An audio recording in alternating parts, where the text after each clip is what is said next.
Cette conférence va maintenant être enregistrée. Bonjour tout le monde, mercredi 30 janvier 2019, point bourse du jour. Les marchés ont poursuivi leur ascension hier, le CAC a pris 0,8% par exemple, et a atteint la résistance 4945, donc on a une hausse qui a été régulière, partant du point bas de 9 heures, au-dessus de la moyenne mobile, sans signal de vente, sans rien, donc on a pu tenter des petites anticipations sur différents niveaux, sans trop insister au vu du contexte, puisque sur le fond, il n'y a pas vraiment de tendance. Donc on part toujours du principe que tant que le marché évolue entre 4008 et 4945, on a un biais neutre. Là, on est dans le haut de la zone, donc on privilégie des ventes sur les niveaux de prix actuels, mais en étant méfiant. Moi, j'ai vendu un petit peu vers 4950 ce matin, je suis déjà placé à 41,5 au rachat, donc on va voir si ça passe. Donc énormément d'arbitrage toujours, on voit que les volumes restent faibles. On avait 2,2 milliards d'euros échangés lundi, 2,4 hier. Euh, donc avec des volumes qui sont concentrés surtout sur des grosses capitalisations. Hier, c'était flagrant. Avec les plus gros volumes, c'était Total, Sanofi, BNP, donc énormément d'arbitrage.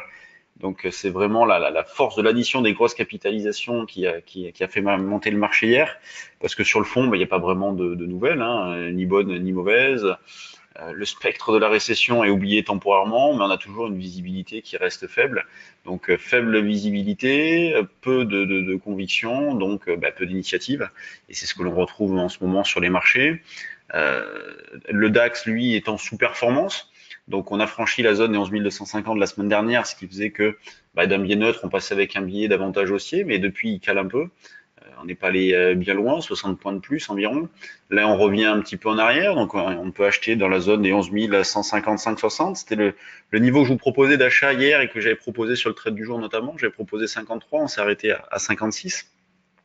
Donc le pullback sur les 11 150, 160 a bien fonctionné puisque derrière on a eu plus d'une centaine de points de rebond.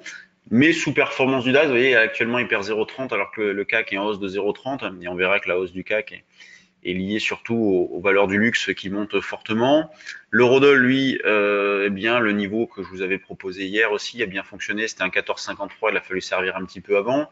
Et puis derrière, on a eu 20-30 pips de retracement, donc toujours un biais qui reste baissier sur l'euro-dollar, une volatilité qui a diminué après 2 journées de mouvements violents en fin de semaine dernière. La volatilité a baissé.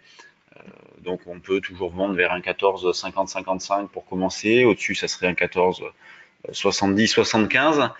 Les actions, on en parlait tout à l'heure. Donc commençons par les valeurs du CAC. Donc Atos, forte hausse. On a également donc LVMH qui a sorti ses chiffres, donc qui a rassuré le marché avec des résultats annuels en vive progression. Et notamment le vaisseau amiral Louis Vuitton qui ne semble pas souffrir de la Chine.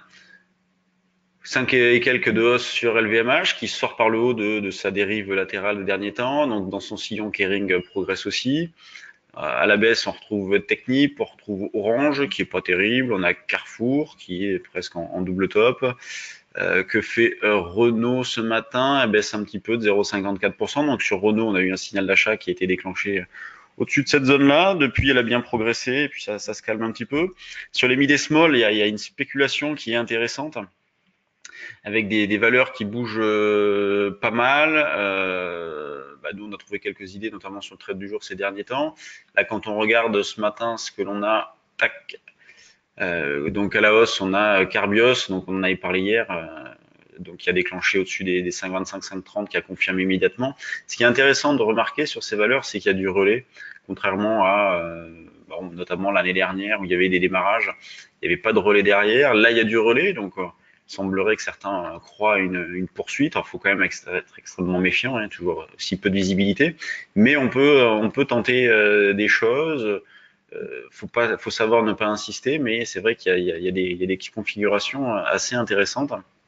Donc un moral qui reste plutôt bon sur les mid et small avec de l'aspect, beaucoup d'arbitrage, peu d'initiative sur les valeurs du CAC et donc un biais neutre sur le CAC, haussier sur le DAX mais en sous-performance, baissier sur l'eurodoll. Quand on regarde le niveau de la vol, si on prend par exemple le 4950, on est autour de 13,5 de vol, donc on peut très bien monter des synthétiques sur ces niveaux de prix si vous souhaitez jouer une poursuite laborieuse en achetant par exemple du call 5000, février, vente du futur en face, c'est des choses qui sont possibles. C'est ce que nous avons proposé sur le trade du jour CAC 40 notamment. Sur ce, je vous laisse. Donc le rachat à 41 est passé. Donc je vais voir pour revendre un petit peu plus haut. Donc on a fait des écarts de scalp. Alors c'est pas gros, hein, c'est sûr. Mais bon, ça gagne. Et puis en attendant d'y voir un petit peu plus clair sur ce marché-là. Sur ce, bonne séance à tous. Et j'en profite pour vous annoncer que semaine prochaine, lundi prochain, on organise une porte ouverte mais en ligne sur inscription. Donc c'est gratuit, c'est ouvert à tous. L'idée c'est que l'on présente ce que nous faisons au niveau de nos différents services, que l'on réponde à vos questions également. Donc lundi soir, je ne sais plus exactement l'heure, je vous préciserai ça dans un visuel, mais lundi soir sur inscription, porte ouverte en ligne. Vous êtes les bienvenus. Bonne séance à tous et à demain.